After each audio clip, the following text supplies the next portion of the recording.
اللہم صلی علی محمد وعلی آل محمد۔ غوث پاک اور داتا صاحب کیا محمد صلی اللہ علیہ وآلہ وسلم کی آل میں سے ہیں؟ اگر ہیں تو ان پر بھی درود پڑھنا چاہیے، تو پھر کیا احترام کرنا جائز ہے؟ اگر تو یہ کسی سنی کا سوال ہے تو اس کو جواب یہ دیا جائے گا کہ جو شیعہ کے سید ہیں پھر ان پہ بھی آپ درود پڑھتے ہیں؟ وہ کہیں گے نہیں، تو بھئی ان کا بھی آپ کے بارے میں یہی خیال ہے، لہذا دونوں گھر پورے ہو گئے۔ اب رہا یہ سید ہیں یا نہیں ہیں، ہمیں سے کوئی انٹرسٹ نہیں ہے۔ سید ہوں بھی، اگر انہوں نے غلط تعلیمات دی ہیں تو اللہ کے حضور پکڑے جائیں گے، اور اگر اچھی تعلیمات دی ہیں تو اجر پائیں گے۔ سیدوں کی جو ماں ہیں ان کے بارے میں تو بخاری مسلم میں حدیث ہے، اے میری بیٹی فاطمہ، اس بات پر نہ رہنا کہ تم اللہ کے نبی کی بیٹی ہو، اپنے اعمال ساتھ لے کر آنا، اگر اللہ کے حضور پکڑی گئی تو میں تمہارے کچھ کام نہیں آؤں گا۔ اگر سیدہ فاطمہ کا یہ سٹیٹس ہے تو تواڈے جڑے بزرگ نے تے شاہی کوئی نہیں، ٹھیک ہے۔ صحیح مسلم میں حدیث ہے، جسے اس کے عمل نے پیچھے چھوڑ دیا اس کا نسب اسے آگے نہیں لے کے جا سکتا۔ اگر کسی کے عقائد اور نظریات درست ہیں جبھی اسے سید ہونا فائدہ دے گا، ادروائز کوئی فائدہ نہیں دے گا۔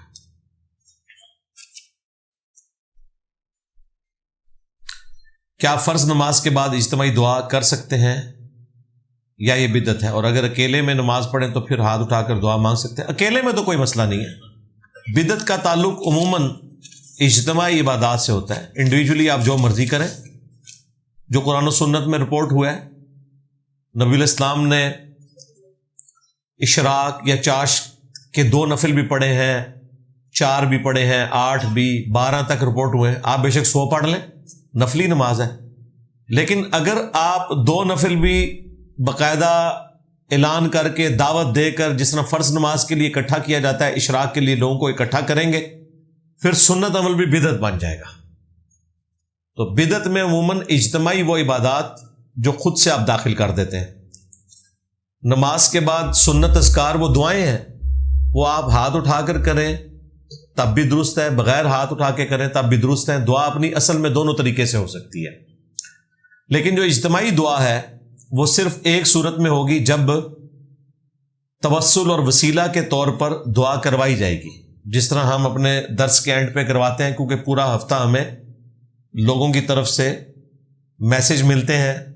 اس پروگرام میں بھی لوگ کہتے ہیں جی اینڈ پہ آپ ہمارے لیے دعا کروا دیں، تو یہ وسیلہ اور توسل والی دعا ہے۔ اس طرح کی دعا کبھی کبھار فرض نماز کے بعد بھی ہو سکتی ہے، لیکن یہ جو روٹین کے ساتھ نماز کا حصہ انہوں نے بنائی بھی ہے وہ کوئی ثابت نہیں ہے، ان کے نزدیک بھی ثابت نہیں ہے، ان کے بزرگوں نے جاری کیا ہے یہ سلسلہ۔ سجدہ صاحب کرنے کے بعد کیا تشہد دوبارہ پڑھنا پڑے گا؟ سجدہ صاحب کے 5 طریقے، یہ میری ویڈیو آپ دیکھ لیں، ان میں سے ایک طریقہ یہ بھی ہے جو آپ یہ کہہ رہے ہیں۔ جو مشہور ترین طریقہ ہے وہ بخاری اور مسلم میں 2 بڑے بڑے طریقے آئے ہیں۔ ان میں ایک طریقہ یہ ہے کہ جب آپ آخری تشہد پڑھ رہے ہیں تو سلام پھیرنے سے پہلے اللہ اکبر کر کے 2 سجدے کریں اور پھر سلام پھیر دیں۔ کوئی فالتو تشہد نہیں پڑھنا، صرف 2 سجدے کرنے ہیں۔ وہ مسلم شریف میں حدیث ہے نا کہ اگر کوئی نماز میں بھول جائے تو اینڈ پہ 2 سجدے کر لے، اگر اس کی نماز میں کوئی کمی ہے تو وہ پوری ہو جائے گی، اور اگر وہ صرف بھولا تھا، نماز اس کی درست تھی، تو یہ 2 سجدے شیطان کو ذلیل کر دیں گے۔ سجدہ صاحب کی اصل جو ہے وہ 2 سجدے کرنا ہے، وہ کسی بھی طریقے سے ہوں جو سنت میں رپورٹ ہوئے۔ بخاری مسلم میں 2 بڑے بڑے طریقے جو رپورٹ ہوئے ہیں وہ یہ ہیں کہ سلام پھیرنے سے پہلے آپ نے اللہ اکبر کہہ کے 2 سجدے کرنے ہیں، اور دونوں سجدوں کے درمیان وہی دعا مانگ لینی ہے، رب اغفر لی رب اغفر لی۔ دوسرا سجدہ کر کے جیسے ہی بیٹھے اور سلام پھیر دیا۔ ایک یہ طریقہ، اور دوسرا طریقہ دونوں طرف سلام پھیرنے کے بعد آپ 2 سجدے کر لیں۔ اس کے بعد پھر 2 طریقے ہیں، یا تو 2 سجدے کر لیں اور نماز مکمل ہوگی، یا 2 سجدے کرنے کے بعد پھر 2 طرف سلام پھیر لیں۔ تو یہ 5 طریقے رپورٹ ہوئے میں سب سے آسان طریقہ یہی ہے کہ آخری سلام پھیرنے سے پہلے 2 سجدے کریں اور سلام پھیر دیں. شیعہ حضرات اکثر یہ سوال کرتے ہیں کہ ابو بکر عمر عثمان سے احادیث کیوں نہیں آپ کی کتابوں میں ہیں؟ جی کس نے کہا ہے؟ ایویں کہہ دیا نہیں ہے جبکہ وہ آپ کے نزدیک اعلیٰ درجے کے اصحاب ہیں. جی ہیں، ان سے بھی حدیثیں ہیں، حضرت علی سے بھی ہیں. آئیں آپ کو دکھا دیں گے کیوں نہیں حدیثیں موجود ہیں.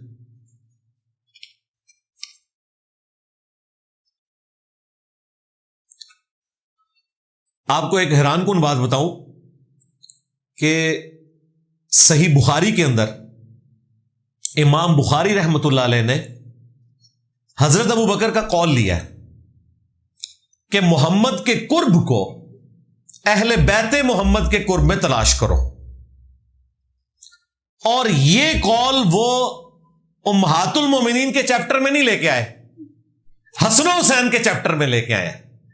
اس سے پتہ چل گیا کہ امام بخاری رحمۃ اللہ علیہ اہل البیت کا جب ذکر خیر کرتے تھے، اگرچہ وہ امہات المومنین کو اہل البیت سمجھتے تھے، اس کے باوجود ناصبیوں کا رد کرنے کے لیے انہوں نے حضرت ابو بکر کی سوچ بتائی کہ حضرت ابو بکر یہ کہہ رہے ہیں کہ محمد کے قرب کو اہل بیت محمد کے قرب میں تلاش کرو، یعنی حسن و حسین اور ان کے والد حضرت علی اور ان کی ماں سیدہ فاطمہ علیہم السلام اجمعین، ان کا قرب تمہیں نبی الاسلام کا قرب دے گا. کمال کی چیز ہے. اگر حضرت ابو بکر کو رسول اللہ کے قرب کے لیے اہل البیت کے قرب کی ضرورت ہے اور اس کی وہ ترغیب دلا رہے ہیں، تو باقی دشائی کوئی نہیں. ہاں، اور یہ حضرت ابو بکر کا قول فٹ ان بیٹھتا ہے ترمذی کی اس حدیث میں جو المستدرک للحاکم میں بھی موجود ہے کہ نبی علیہ السلام نے فرمایا کہ اللہ سے محبت کرو کہ ساری نعمتیں اس نے تمہیں دی ہیں. مجھ سے اس لیے محبت کرو کہ میں اللہ کا رسول ہوں، اور میرے اہل البیت سے اس لیے محبت کرو کہ ان کی نسبت میرے ساتھ ہے. تو یہ الحمدللہ مقدمہ بالکل واضح ہے کہ محدثین کے ہاں اہل البیت کے حوالے سے جو ایک کانسیپٹ تھا وہ بالکل کلیئر تھا. الحمدللہ امہات المومنین بھی اہل البیت ہیں، اور پنجتن پاک کا جو کانسیپٹ ہے وہ بھی الحمدللہ اہل البیت والے ہیں. الحمدللہ.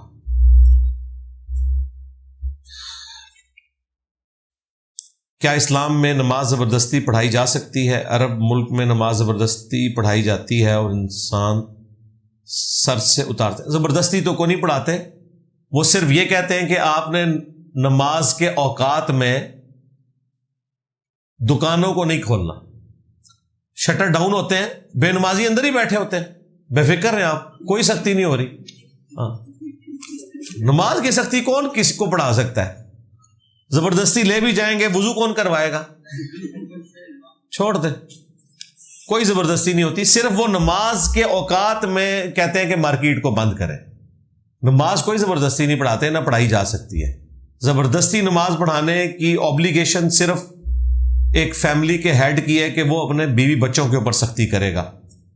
جو سنن نبی داؤد میں حدیث ہے کہ بچہ جب 7 سال کا ہو جائے اسے نماز کا حکم دو، اور اگر وہ نماز نہ پڑھے اور 10 سال کا ہو جائے تو پھر اس پہ سختی کر کے اسے مارو نماز کے لیے. بس یہ ہے. باقی آپ نے نہ گورنمنٹ لیول کے اوپر کوئی اس طرح کی سختی کر سکتے ہیں کہ زبردستی کسی کو داڑھی رکھوائیں، زبردستی کسی سے حجاب کروایا جائے، زبردستی نماز پڑھائی جائے. صرف دعوت و تبلیغ کا کام کرنا ہے. زبردستی والے وہ معاملات ہیں جو حقوق العباد سے متعلق ہیں، جس میں آپ کسی کے ساتھ زیادتی کر رہے ہیں تو وہ جوڈیشری کا، پولیس کا کام ہے کہ آپ کو انصاف دلائے. سمپل. آپ کوئی شخص یہ کہے کہ یہ جو سامنے داڑھی منڈا شخص ہے اس نے نبی الاسلام کی سنت نہیں رکھی ہوئی ہے، میرا دل دکھتا ہے لہذا اسے پکڑ کے جیل میں ڈالا جائے، اس طرح نہیں ہو سکتا. وہ اس کا ذاتی عمل ہے، آپ صرف ترغیب دلا سکتے ہیں. اگر میرے ماموں میری ماں کو حصہ نہ دیں اور میری ماں کو بہت زیادہ ضرورت بھی ہو، اور ماموں کیا لکھا ہے؟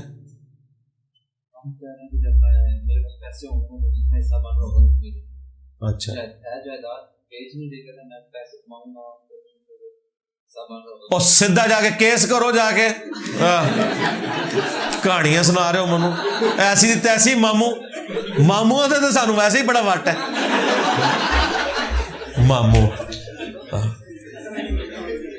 خود وہ جداد دبا کے بیٹھا ہوا ہے اور آپ کو کہہ رہا ہے میں کما کے دوں گا.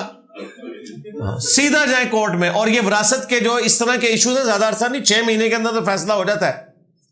یہ جو چند ایک کیسز آپ کو بہت زیادہ لمبے چلتے نظر آتے ہیں نا, وہ ہوتا ہے کہ دوسری تیسری نسل میں بھی جداد نہ تقسیم ہوئی ہو اور 30-35 لوگ ہوں, کوئی دوسرے ملکوں میں چلے گئے ہیں, وہ سارے ایک وقت میں کورٹ میں آ نہیں سکتے, اس کی وجہ سے بعض اوقات کیسز لمبے جاتے ہیں. ادروائز جو یہ پہلی نسل میں تقسیم ہوتی ہے نا, یہ مہینوں کی گیم ہے, سالوں میں نہیں کیس جاتا. ہاں یہ سارے ماموں سیدھے ہو جان گے, سمن بھیجو انہوں. میرا کام فوٹوگرافر کا ہے, کیا یہ حلال ہے یا حرام ہے؟ برائے مہربانی رہنمائی کرتے ہیں.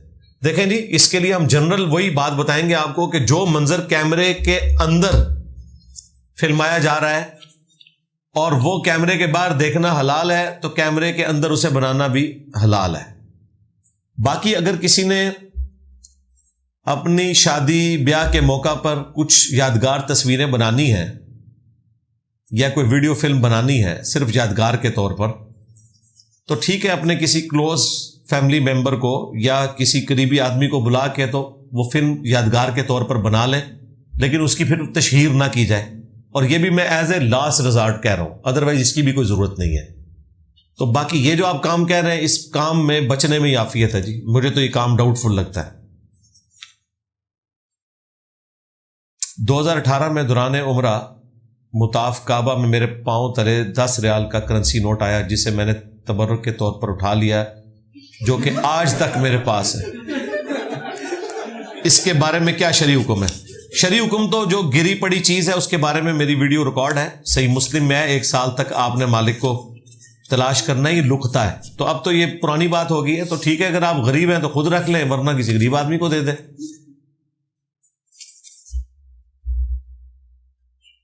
اگر میں گہری نیند میں ہوں یا کسی وجہ سے نماز باجماعت ادا نہ کر سکوں, اس صورت میں اس حوالے سے کوئی شرعی جواب یا کوئی حدیث مبارکہ؟ کیا جواب؟ کیا بعد میں ادا کر لیں, اس میں کیا مسئلہ ہے؟ کیا چاہ رہے ہیں اس میں جی؟ بعد میں ادا کر لیں. بخاری مسلم میں حدیث ہے, جو شخص سویا رہ جائے یا بھول جائے, جیسے اسے یاد آئے اس وقت وہ نماز پڑھ لے, اس کے لیے نماز کا وہی وقت ہے. اس کی روٹین نہ بنائیں, کبھی کبھار حساتی طور پہ ایسا ہو گیا تو. اگر ماں کی طرف سے 2 بھائیوں میں فرق کیا جائے اور دوسرا بیٹا ماں کو وہ مقام نہ دے پا رہا ہو, تو ذرا واضح فرما دیں. یہ تو 2 باتیں آپ نے الگ پوچھ لی ہیں نا. ماں جو فرق کر رہی ہے وہ اللہ کے حضور خود پکڑی جائے گی. اب رہ گیا اولاد. اولاد کا یہ کام ہے کہ اگر ماں باپ غلطی کر رہے ہیں تو وہ غلطی وہ رپیٹ نہ کرے. سیدھی سی بات ہے, انہیں اس نے شروع کی اپنے ماں باپ کے ساتھ کرنا ہوگا. کیا لفظ امی کا مطلب گستاخی کی حد میں آتا ہے؟ کوئی نہیں, گستاخی کی حد میں کیوں آتا ہے؟ امی تو نبی الاسلام کا لقب ہے, قرآن میں فخریہ بیان ہوا ہے, نبی امی. اگلی الہامی کتابوں میں نبی الاسلام کا لقب ہے کہ وہ امی نبی ہے, یعنی ایسے نبی کہ جو لوگوں سے نہیں پڑھے ہوئے, اللہ تعالیٰ ان پر ڈائریکٹ وہی نازل فرمائے گا, لکھنا پڑھنا وہ نہیں جانتے ہوں گے, اس کے باوجود ایسا کلام ان پر اتارا جائے گا کہ اس وقت کے بڑے بڑے فصیح اللسان لوگ ششدر رہ جائیں گے. یہ نبی الاسلام کا معجزہ تھا. سورۃ العنکبوت میں اللہ تعالیٰ نے فرمایا کہ اس قرآن کے نزول سے پہلے نہ تو آپ کتاب میں سے کچھ پڑھ سکتے تھے, نہ اپنے دائیں ہاتھ سے کچھ لکھ سکتے تھے, ورنہ یہ بات کافروں کو شک میں مبتلا کر دیتی کہ یہ کتاب آپ نے خود لکھ لی ہے. نبی الاسلام کا امی ہونا قرآن کے معجزے کا تقاضا تھا. اگر آپ لکھنا پڑھنا جانتے ہوتے تو کوئی وام ڈال سکتا تھا کہ یہ کتاب نبی الاسلام نے خود سے لکھ لی ہے. تو اللہ تعالیٰ نے اس شک کو ختم کرنے کے لیے آپ علیہ السلام کو امی بنایا. تو نبی الاسلام کا امی ہونا کوئی گستاخی نہیں, یہ آپ کا فخر ہے. ہاں, ہمارے کیس میں امی ہونا کسی کا ڈرا بیک ہو سکتا ہے, نبی کے کیس میں نہیں. اب آپ سوچ رہے ہوں گے کہ یہ کیسے ہو سکتا ہے کہ اگر کوئی خوبی ہے تو سب کے لیے خوبی ہونی چاہیے, اگر کوئی خامی ہے تو سب کے لیے خامی. بالکل ایسا نہیں. شعر کہنا ایک خوبی ہے. ڈاکٹر اقبال کی مشہوری کی وجہ کیا ہے؟ ان کے اشعار ہیں نا. لیکن نبی الاسلام کے لیے کیا فرمایا اللہ نے؟ وَمَا عَلَّمْنَاهُ الشِّعْرَ وَمَا يَنبَغِي لَهُ. ہم نے اس نبی کو شعر کہنا نہیں سکھایا، نہ یہ ان کی شان کے شایان شان ہے۔ عام بندے کے لیے شاعر ہونا خوبی ہے، حضرت حسان کی خوبی ہے نا شاعر ہونا، عیب تو نہیں ہے نا، لیکن نبی کے حق میں شاعر ہونا خامی ہے، قرآن کہہ رہا ہے۔ تو یہ ہو سکتا ہے کہ کوئی ایسی چیز جو عام بندے کے حق میں خوبی ہو، نبی کے حق میں وہ خامی ہو۔ دو مثالیں میں نے آپ کے سامنے رکھ دی۔ تو اس لیے امی کا لفظ کوئی گستاخی نہیں، امی کے اوپر میری تفصیلی ویڈیو ریکارڈ ہے، کیا نبی اسلام لکھنا پڑھنا جانتے تھے، پلس امی کی نسبت بعض لوگوں نے ام القرا کی طرف بھی کی ہے۔ قرآن میں ام القرا کہا گیا ہے مکہ کو، بستیوں کی ماں، وہ نسبت بھی درست ہے، لیکن جو اصل ہے وہ یہی ہے کہ نبی الاسلام امیین میں آئے، خود بھی امی تھے، اور یہ ان کی خوبی تھی کہ امی ہونے کے باوجود انہوں نے اور ان کے ماننے والوں نے دنیا میں اتنا بڑا انقلاب برپا کیا جو انسانی تاریخ نے کبھی نہیں دیکھا، اور انقلاب وہ تھمنے کا نام ہی نہیں لے رہا۔ حکومتی لیول پہ ضرور تھم گیا، بیک فٹ پہ بھی چلا گیا، لیکن انسانیت کے لیول پہ وہ انقلاب آج اتنا بڑا انقلاب ہے کہ 2 ارب کے قریب انسان ایک اس شخص کے ماننے والے ہیں کہ جسے دنیا سے گئے ہوئے 1400 سال گزر چکے ہیں، اور جو دین وہ اس وقت دے کے گیا تھا، جو بنیادی چیزیں ہیں وہ اسی طریقے سے الحمدللہ اسٹیبلش ہیں، ایٹ لیسٹ بکس کی حد تک تو ہے نا، پریکٹیکلی اگر سارے نہ بھی عمل کر رہے ہوں۔ کیا کوئی ایسی حدیث ہے کہ جب آپ کوئی چیز بازار لینے جاؤ تو 3-4 دکانوں سے چیک کر لو؟ یہ ہم بھی سن رہے ہیں، یہ عقل کا بھی تقاضا ہے، یہ وہ مسلمات ہیں جو ضروری چیز ہے کہ ظاہر ہے آپ کو 2-4 دکانیں چیک کرنی چاہیے، تبھی آپ کو کوئی چیز صحیح ملے گی نا۔ کمپٹیشن کی وجہ سے ہی تو ریٹ اسٹیبلش رہتے ہیں نا۔ باپ کا رویہ بیٹیوں کے ساتھ اچھا نہ ہو، ہر وقت غصہ میں رہتے ہو، بیٹیوں کو اچھا نہ سمجھتے ہو، ایسے باپ کے لیے تو دعائی کرنی چاہیے کہ اللہ تعالیٰ اسے ہدایت دے، جہنم میں جانے کے اسباب پیدا کر رہا ہے۔ صحیح مسلم میں حدیث ہے جس کی 2 بیٹیاں ہیں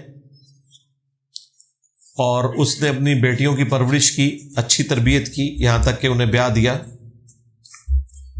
تو وہ شخص میرے ساتھ اس طرح ہوگا جس طرح یہ 2 انگلیاں اکٹھی ہیں، قیامت کے دن میرے ساتھ ہوگا۔ ویسے بڑی حیران کن بات ہے جب ہم یہ سنتے ہیں۔ الحمدللہ آج بھی مسلمانوں کے معاشرے میں بیٹیوں کو بیٹوں سے زیادہ پروٹوکول دیا جاتا ہے۔ میرے لیے بڑی حیران کن بات ہوتی ہے جب میں یہ سنتا ہوں کہ بیٹیوں کے ساتھ اچھا سلوک نہیں ہے۔ خاوند کا بیوی کے ساتھ اچھا سلوک نہ ہونا یہ تو معاشرے میں رپورٹ ہوتا ہے، لیکن باپ کا بیٹیوں کے ساتھ اچھا سلوک نہ ہونا یہ میری سمجھ سے باہر ہے کہ ایسے بدبخت لوگ بھی دنیا میں موجود ہیں جو یہ حرکت کرتے ہیں۔ ظاہر ہے دین سے دوری ہے، اخلاقی اقدار کی کمی ہے۔ یہ صرف بیٹیوں کے ساتھ نہیں ہوگا، پھر ان بیٹوں کے ساتھ بھی ہوگا، یا بیٹے ان کے ہوں گے ہی نہیں۔ یہ جو باپ جنہوں نے اپنے منہ کے ساتھ ہر وقت کتا باندھا ہوتا ہے وہ ساروں کے ساتھ ہی کتے بنے ہوتے ہیں، وہ بیویوں کے ساتھ بھی کتے ہی بنے ہوتے ہیں۔ تو اس میں تربیت کا اثر ہے، اور کیا ہے، دعائی کر سکتے ہیں۔ شادیوں میں مہندی کی رسم کرنا کیسا ہے قرآن و سنت کی روشنی میں؟ عورتیں کر لیں، وہ ایک کلچرل چیز ہے، مردوں کے لیے تو مہندی لگانا کوئی جائز نہیں ہے۔ فتح مکہ پر نبی الاسلام نے کندھوں پر مولا علی کو اٹھایا، یا علی بن ابی العاص کو اٹھایا؟ حضرت علی کا ہی ذکر ہے مسند احمد میں۔ رسول اللہ کا قاتل کون؟ اس ویڈیو میں بھی میں نے غالباً اس حدیث کو ڈسکس کیا، وہاں پہ آپ کو اس کا نمبر بھی مل جائے گا۔ طاغوت کو آپ نے بہترین بیان کیا تھا، یہ ڈیموکریسی طاغوت نہیں ہے کیا؟ بالکل، ڈیموکریسی جو ویسٹرن ہے وہ طاغوت ہی ہے، اسلامک ڈیموکریسی تو طاغوت نہیں ہے، وہ تو خلاف راستہ ہے۔ قرآن کہتا ہے کہ ایک عام بندے اور پڑھے لکھے بندے میں فرق ہے، مگر آپ نے اپنی ویڈیو میں کہا تھا کہ ڈیموکریسی ہونی چاہیے، ڈیموکریسی میں سب برابر ہوتے ہیں۔ یہ تو پرانا ایک اعتراض ہے، کافی عرصے سے پٹ چکا ہے۔ اسلام اگر کہتا ہے کہ علم والے اور بغیر علم والے برابر نہیں ہیں، تو اس پہ تو کسی کا اختلاف نہیں ہے، اختلاف تو بعد میں شروع ہوتا ہے۔ مجھے بتائیں، کیا بریلویوں کے علماء دیوبندی عوام کے نزدیک اہل علم ہیں؟ گمراہ کہتے ہیں نا، تو اہل علم تو نہ رہے۔ اسی طریقے سے بریلویوں کے جو علماء ہیں، دیوبندیوں کے ہاں دیوبندیوں کے علماء، بریلویوں کی ایک عام پبلک بھی، آپ اس کے سامنے توصیف راشدی کا نام رکھیں تو کیا کہے گی کہ بہت بڑے عالم ہیں، نجدی، گستاخ اور پتہ نہیں کیا کچھ کہیں گے۔ جب آپ کے علم کی شناخت کا یہ لیول ہے کہ ایک اہل حدیث کا عالم بریلوی عوام کے نزدیک گستاخ، نجدی، جہنمی ہے، تو اب ووٹ کیسے برابر ہوگی؟ کیا کریں گے؟ اگر آپ کہیں گے میں اہل حدیث کے عالم کی ووٹ جو ہے وہ 10 کے برابر کرتا ہوں، بریلوی کی عوام کی 1 کے برابر، وہ کہیں گے اس کی تو 10 کیا، یہ تو مسلمان ہی ہونا ہے، اس کا مشکوک ہے۔ پھر آپ کیا کریں گے؟ اس کا اینڈ کوئی نہیں ہے۔ یہ دنیا نے لرن کر لیا ہے کہ اس کے سوا چارہ کوئی نہیں ہے۔ بالکل علم والے اور بغیر علم والے برابر نہیں ہو سکتے۔ علم کا معیار پھر کیا ہوگا؟ ایک بھیڑ بکریاں چرانے والا ان پڑھ بندہ وہ یہ کہے گا کہ میں عالم دین سے بڑا عالم ہوں کیونکہ بھیڑ بکریاں چرانا مجھے آتا ہے۔ دوسرا، میرے چندوں پہ یہ مولوی پال رہا ہے، میری ووٹ 10 کے برابر ہونی چاہیے، مولوی کی 1 کے برابر۔ بات تو ٹھیک ہے، بات تو صحیح ہے۔ کیا کریں گے؟ مولوی کہیں گے یار تو بھی ایک لہلا ایک میری بھی رہن دے۔ یہ دنیا نے کنکلوڈ کیا۔ پھر ایک فزکس کا پروفیسر مولوی کے نزدیک تو وہ دنیا دار بندہ ہے، وہ کہیں گے اس کا ووٹ جو ہے وہ میرے برابر نہیں ہو سکتا۔ کوئی اینڈ ہی نہیں اس کا۔ اس لیے دنیا نے کنکلوڈ کر لیا کہ ایک بندے کا 1 ووٹ رکھیں۔ ہاں، اہل علم کا کام ہے کہ باقی لوگوں کو قائل کرے اور رائے عامہ ہموار کرے۔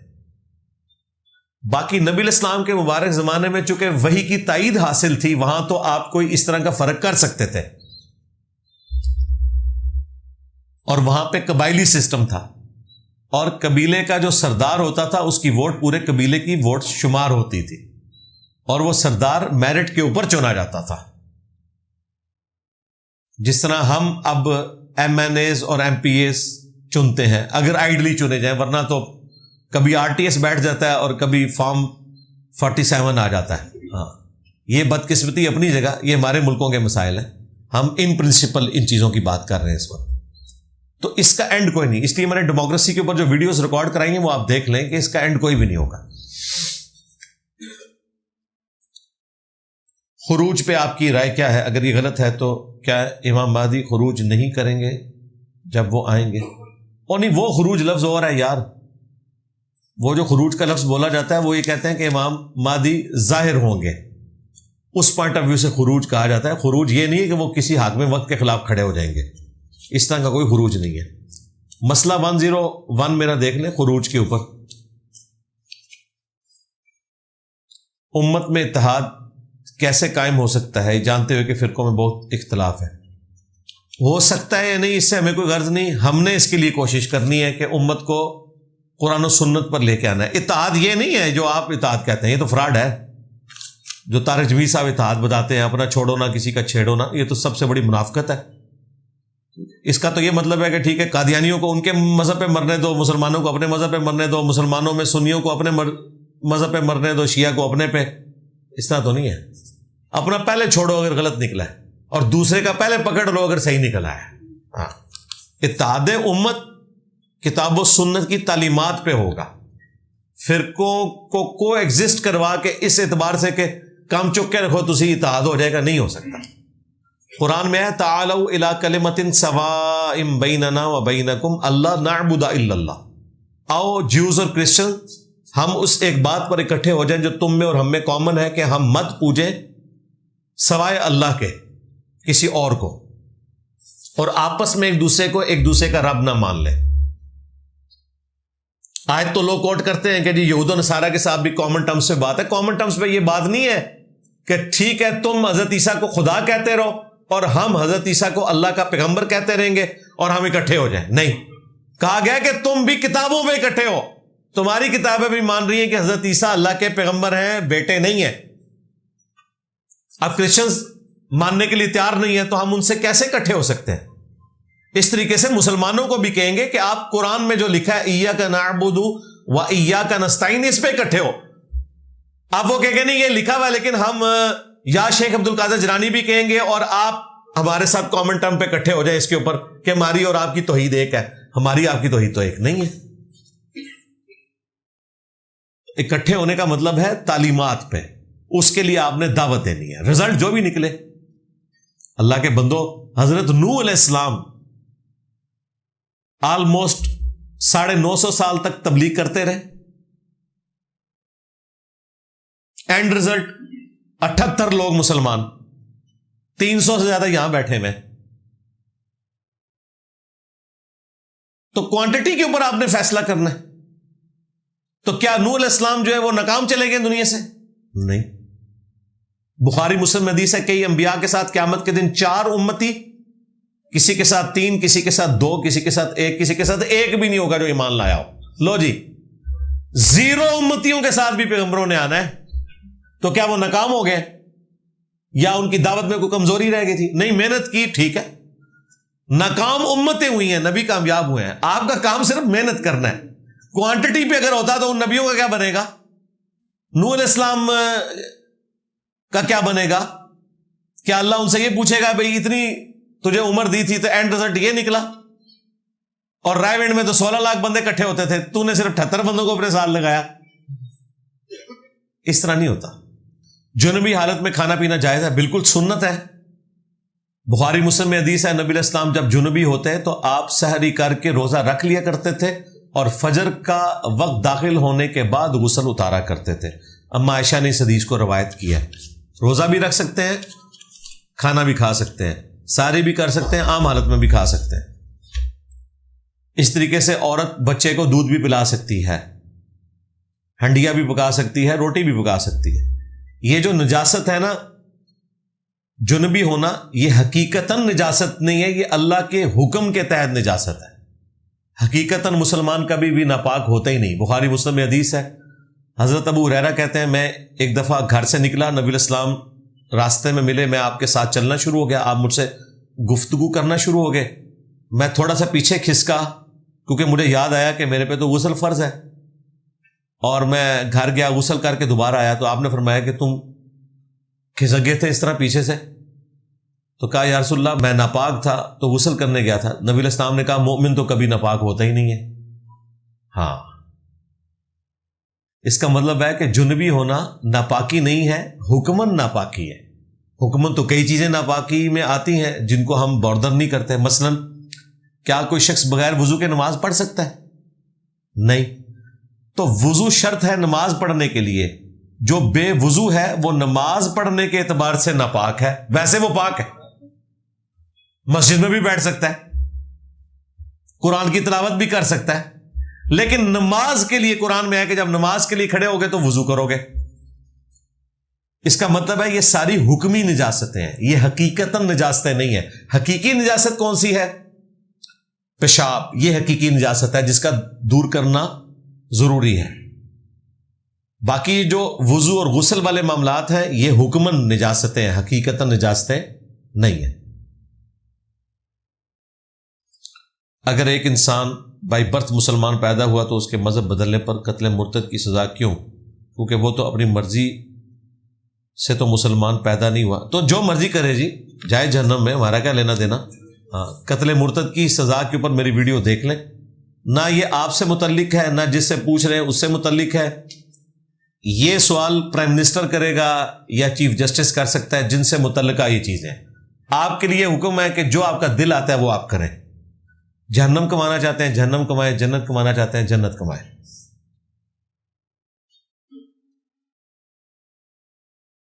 ایسی گیم جو ہارے وہ پیسے دے، کیا یہ صحیح ہے غلط ہے؟ مثلا لوڈو وغیرہ. لوڈو کا کیا قصور ہے؟ لوڈو تو بغیر اس کے بھی کھیلی جاتی ہے. جو ہارے گا وہ پیسے دے گا، یہ جوا ہے.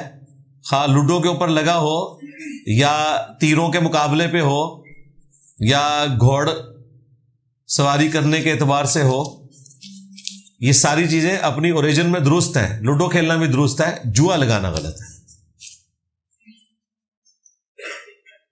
کیا عورتوں کی نماز کا طریقہ مردوں کی نماز سے مختلف ہے؟ فرق نماز کے طریقے میں نہیں، کچھ اور چیزوں میں ہے. جس طرح عورت ننگے سر نماز نہیں پڑھ سکتی، لیکن نماز کا طریقہ سیم ہے، اس پہ بھی ویڈیو ریکارڈ ہے۔ بقول ایک شیعہ ذاکر کے نبی الاسلام نے سب کے سامنے ایک ہی طریقے سے نماز پڑھی، یہ 3 مختلف قسم کے طریقے کیسے وجود میں آ گئے؟ 3 نہیں، بے شمار بنائے ہوئے، جو مین سٹرکچر ہے وہ تو سب کے نزدیک ایک ہی ہے نا جی۔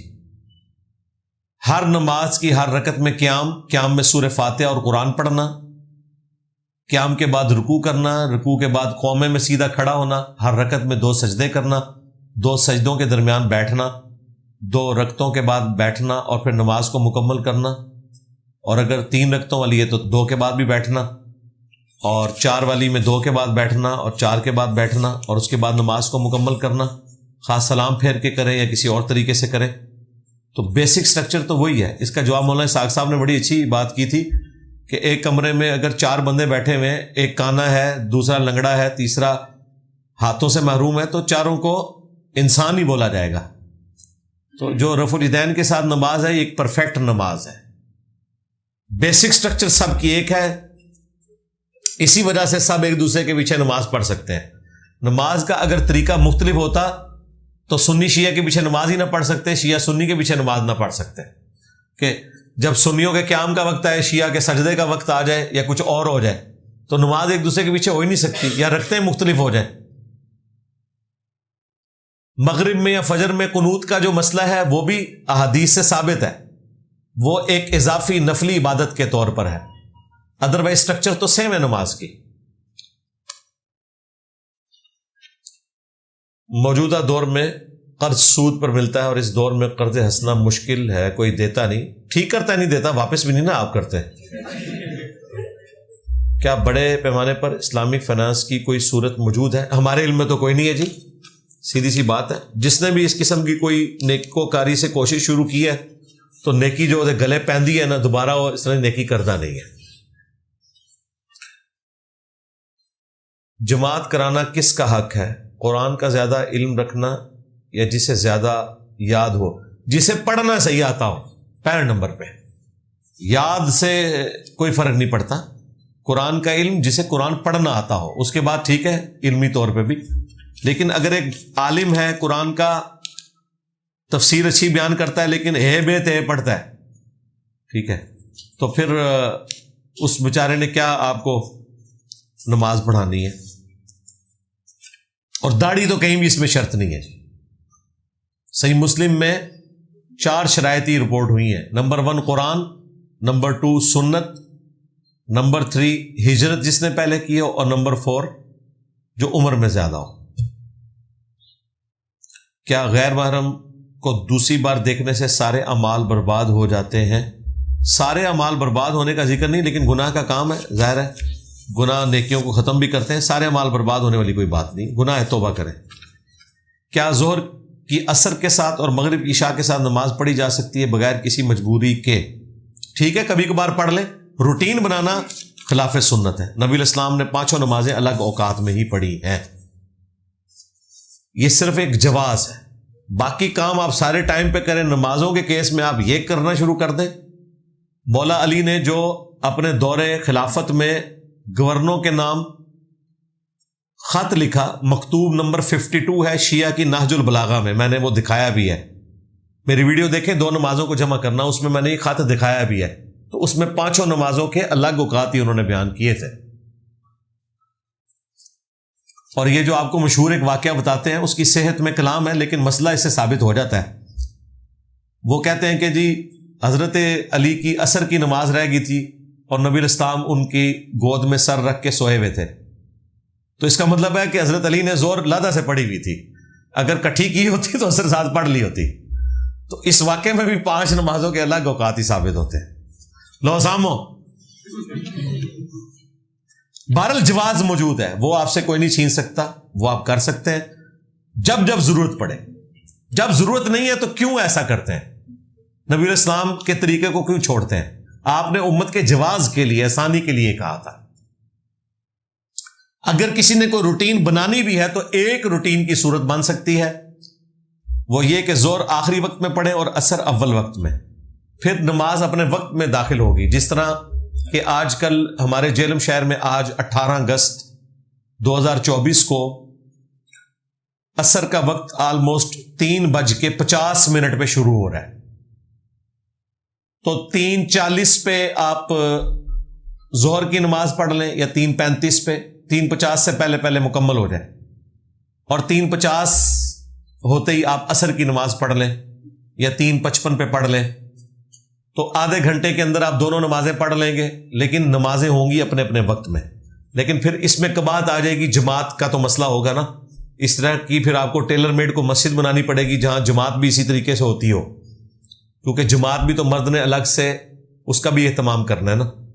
تو اس لیے بہتر یہ ہے کہ نمازوں کو الگ اوقات میں پڑھیں۔ بہرحال جب آپ کی مجبوری ہو جمع کریں، کوئی مسئلہ نہیں، وہ آپ کا رائٹ ہے۔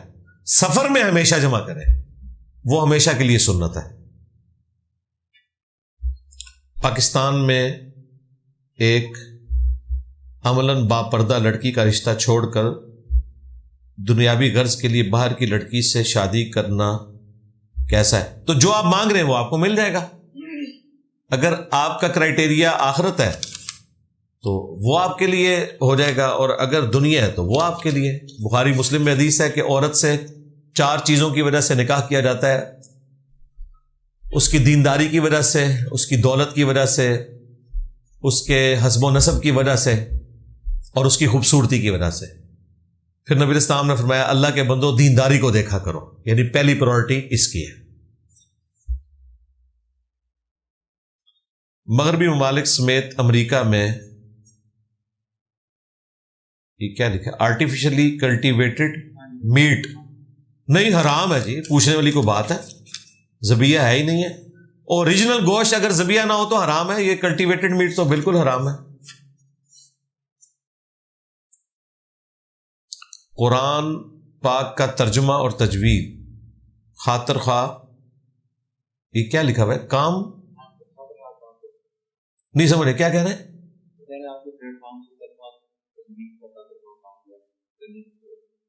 کیا کام کرنے کی ضرورت ہے؟ ہوا ہوا ہے نا جی، قرآن کی تجوید کے اوپر پوری ویڈیو ریکارڈ ہے، وہ آپ دیکھ لیں، 1.5 گھنٹے میں تجوید مکمل کر دی ہوئی ہے، وہ آپ دیکھیں تو صحیح۔ ملینز آف پیپل نے وہ ویڈیو دیکھی ہے، پورے قرات کا کورس 1.5 گھنٹے میں، تجوید قرات میرا نام لکھیں ویڈیو کھل جائے گی۔ قسطوں پر اگر کوئی چیز لیں تو کیا یہ سود ہے؟ کیونکہ اگر پیسے موجود نہ ہو تو یہ ہمارے لیے سہولت نہیں۔ قسطوں پہ جو چیز لی جاتی ہے نا وہ سود میں نہیں آتی، سود پیسے کے بدلے پیسہ ہوتا ہے۔ اسلامک بینکنگ کے اوپر میری ویڈیو دیکھ لیں۔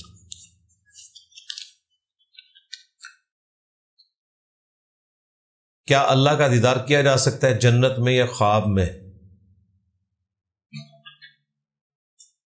اس حوالے سے آپ کا کیا پوائنٹ آف ویو ہے؟ جنت میں تو ہوگا جی اللہ کا دیدار۔ انجینئر محمد علی مرزا لکھیں، میری ویڈیو کھل جائے گی۔ قرآن میں بھی موجود ہے، بخاری مسلم میں درجنوں حدیث ہے۔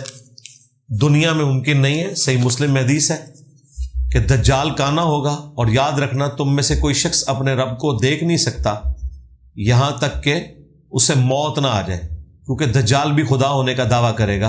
تو اللہ کے محبوب علیہ السلام نے فرمایا کہ کوئی بھی شخص اپنے رب کو نہیں دیکھ سکتا جب تک کہ وہ مر نہ جائے، یعنی زندگی میں آپ خدا کو نہیں دیکھ سکتے، لہذا وہ دجال ہوگا۔ اور دوسرا تمہارا رب کانا نہیں ہے، دجال کانا ہوگا۔ یہ 2 باتیں ارشاد فرمائی، اس اعتبار سے دنیا میں اللہ کا دیدار ممکن نہیں۔ البتہ خواب میں دیکھنا نبی علیہ السلام سے ثابت ہے، باقی جو بابوں کی طرف واقعات مشہور ہیں وہ سب فراڈ ہی ہیں۔ اگر کوئی شہری کاروباری معاملات میں ریاست کے قوانین پر عمل نہ کر پا رہا ہو تو اسے کیا کرنا چاہیے؟ جیسا کہ فارمیسی کا کاروبار، تو اسے وہی کرنا چاہیے جو ریاست کہہ رہی ہے۔ ہم یہ تو نہیں کہہ سکتے کہ وہ قانون کو توڑے اور اپنی مرضی سے معاملات کو لے کے چلے، اس طرح تو پھر کئی لوگوں کی حق تلفی ہونا شروع ہو جائے گی۔ تو ریاست کے قوانین کو تو آپ نے فالو کرنا ہے۔ باقی یہ بعض اوقات لوگ بڑے جذباتی طور پہ جملے بولتے ہیں کہ جی ریاست کے قوانین کوئی قرآن و حدیث تو نہیں کہ اس پہ عمل کرنا ہے۔ اللہ کے بندو، قرآن و حدیث میں تو یہ لکھا ہوا ہے کہ آپ نے حق تلفی کسی کی نہیں کرنی۔ جب آپ ریاست کو ٹیکس نہیں دیتے تو آپ تو لاکھوں کروڑوں لوگوں کی حق تلفی کر رہے ہوتے ہیں۔ جہنم میں جانے کے اسباب اپنے لیے پیدا کر رہے ہیں، کیونکہ جو باقی لوگ ہیں ان کے ٹیکسز سے آپ تو فائدہ نہیں اٹھا سکتے۔ ہمارے جہلم شہر میں بھی کئی ایک دکانیں ایسی ہیں جن کا مہینے کا ٹیکس لاکھوں کا بنتا ہے، لیکن وہ سال بعد بھی لاکھ روپے ٹیکس دے دیں تو بڑی بات ہے۔ کہتے ہیں جی گورنمنٹ نے ہمیں کیا دیا کہ ہم انہیں ٹیکس دیں؟ گورنمنٹ نے یہ دیا کہ تم آزادی سے دکان کھول کے کاروبار کر رہے ہو۔ آج پولیس اور جوڈیشری ختم ہو جائے نا، کوئی دکاندار اپنی دکان نہیں کھول سکتا، رات کوئی تالے توڑ کے سب کچھ لے جائیں گے۔ یہ آپ کو جو پورا امن معاشرے میں نظر آ رہا ہوتا ہے، آپ تو پولیس کا مذاق اڑا رہے ہوتے ہیں نا کہ یہ ایویں پھر رہے ہیں گاڑیوں میں، ایک دن کے لیے پولیس کو ذرا ہٹا لینا تو آپ دیکھیں کوئی دکاندار اپنی دکان بھی نہیں کھول سکتا، کوئی بینک کو نہیں کھول سکتا، لوگ گھس جائیں گے۔ یہ آپ کو سارا امن جو ہے وہ پولیس اور جوڈیشری کی وجہ سے نظر آ رہا ہے، اور بارڈرز کے اوپر فوج کی وجہ سے۔ تو ایک طریقہ تو یہ ہے کہ میں اپنی پولیس، اپنی جوڈیشری، اپنی فوج خود رکھ لوں، پھر تو میں کاروبار کر بیٹھا۔ دوسرا طریقہ یہ ہے کہ میں گورنمنٹ کو ٹیکس دوں، کہ گورنمنٹ اجتماعی طور پہ پولیس، جوڈیشری اور فوج کا نظام مینج کرے، تو پھر مجھے ٹیکس دینا ہوگا نا۔ بینیفٹ تو میں سارے لوں، سڑک تو میں گورنمنٹ کی استعمال کر کے اپنی گاڑی چلا کے اپنی دکان پہ آؤں اور پھر میں کہوں کہ جی میں نے ٹیکس نہیں دینا، تو بھائی وہاں سے اڑ کے پھر یہاں آؤ، اس سڑک کو نہیں استعمال کر سکتے۔ سڑک کو استعمال کرو گے تو پھر تمہیں گورنمنٹ کو ٹیکس بھی دینا پڑے گا، کیونکہ گورنمنٹ نے ٹیکسز کے ذریعے ہی یہ سب کچھ بنانا ہے نا۔ یہ تو نہیں ہے کہ کوئی سونے کا درخت ہے جو جس کے پتے بھی سونے کے ہیں اور جڑیں بھی سونے کی ہیں، ہاں یہ تو نہیں ہو سکتا۔ تو اس لیے ٹیکسز دینا ضروری ہوتا ہے، اس کے بغیر چارہ نہیں ہے۔ اس میں جب آپ اس طریقے سے غیر قانونی طریقے سے کاروبار کرتے ہیں تو پھر کسی اور کی بھی آپ حق تلفی کر رہے ہوتے ہیں۔ اس لیے ہم کبھی بھی اس چیز کو پروموٹ نہیں کر سکتے اپنے پلیٹ فارم سے کہ ہم کسی قسم کی دو نمبری کو لیجیٹمائز کوئی شکل دے دیں۔ دودھ میں پانی ملانا، لوگ کہتے ہیں جی سارے ملاتے ہیں، مجبوری ہے۔ کوئی مجبوری نہیں میرے بھائی، آپ بھی اتنا ملائیں اور لکھ کے ریٹ لگا دیں کہ پانی ملا دودھ 150 روپے کلو ہے اور خالص دودھ 250 روپے کلو ہے، لوگ خود آپ سے لے لیں گے۔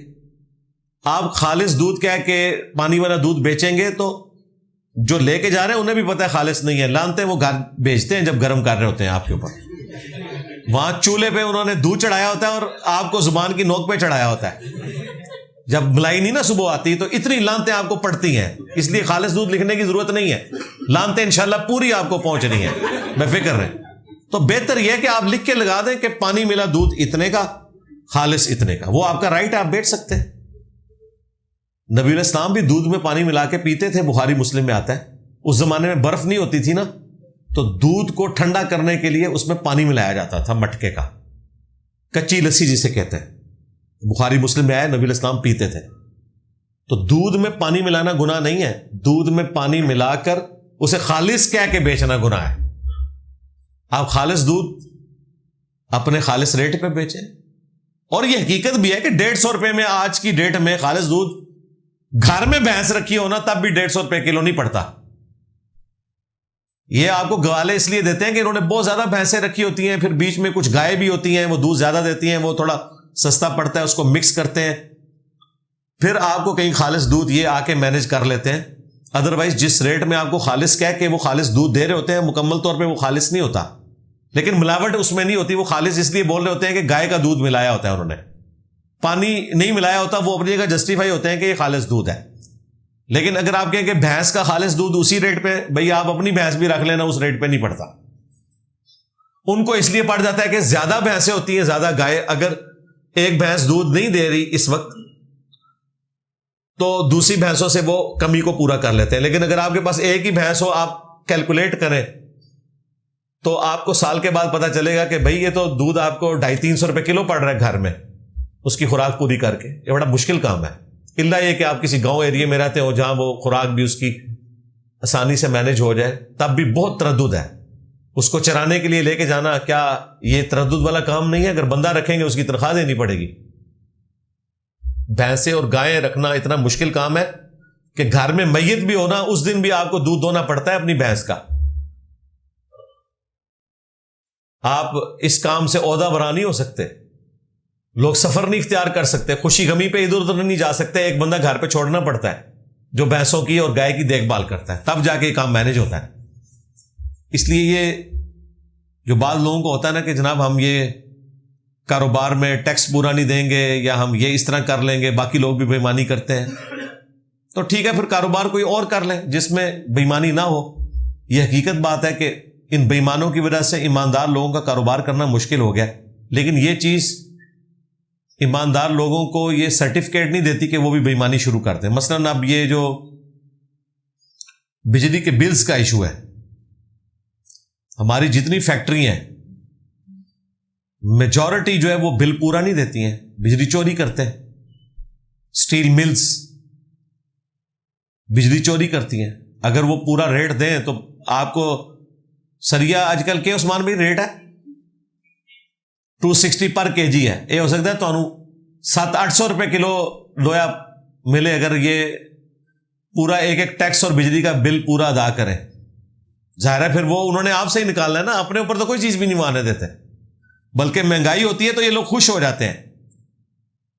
گورنمنٹ 10 روپے پیٹرول کے پیچھے بڑھا دیتی ہے، وہ سواری کے پیچھے 50 روپے بڑھا دیتے ہیں ٹرانسپورٹ والے، وہ تو خوش ہوتے ہیں، لینا انہوں نے آپ سے ہی ہے۔ اور پھر وہ اس کے خود بھی فیکٹری ہوتے ہیں، کیونکہ جب وہ آپ سے لے رہے ہیں، پھر جب سبزی خریدنے آپ کے پاس آئے گا ایک گاڑی کا ڈرائیور، تو پھر آپ نے بھی اس کی چمڑی اتارنی ہوتی ہے، سب ایک دوسرے کی چمڑیاں اتار رہے ہوتے ہیں، اور یہ پورے کا پورا یہ سرکل اسی طریقے سے چل رہا ہوتا ہے۔ اس لیے ہمارا تو موقف یہ ہے کہ جس درجے تک آپ حرام سے بچ سکتے ہیں آپ نے پوری کوشش کرنی ہے، کوئی بہانہ نہیں بنانا۔ نہیں جی، آپ کا پورا سوالات کا تھدا میں نے اللہ کے فضل سے ختم کر دیا۔ کوئی ایک کوشچن بھی ایسا نہیں ہے جو میرے ممبر پہ آنے سے پہلے پرچی کی شکل میں آیا ہو اور میں نے پڑھ کے اس کا جواب نہ دیا ہو۔ اب اینڈ پہ کافی سارے مسلمان بھائیوں نے بہنوں نے دعاؤں کے لیے کہا ہوا ہے، تو اینڈ پہ دعا بھی کر لیتے ہیں۔ اللہم انی اسألک بانک انت اللہ لا الہ الا انت الاحد الصمد الذی لم یلد ولم یولد ولم یکن لہ کفوا احد وإلہکم الہ واحد لا الہ الا هو الرحمن الرحیم الف لام میم اللہ لا الہ الا هو الحی القیوم اللہم صلی علی محمد وعلی آل محمد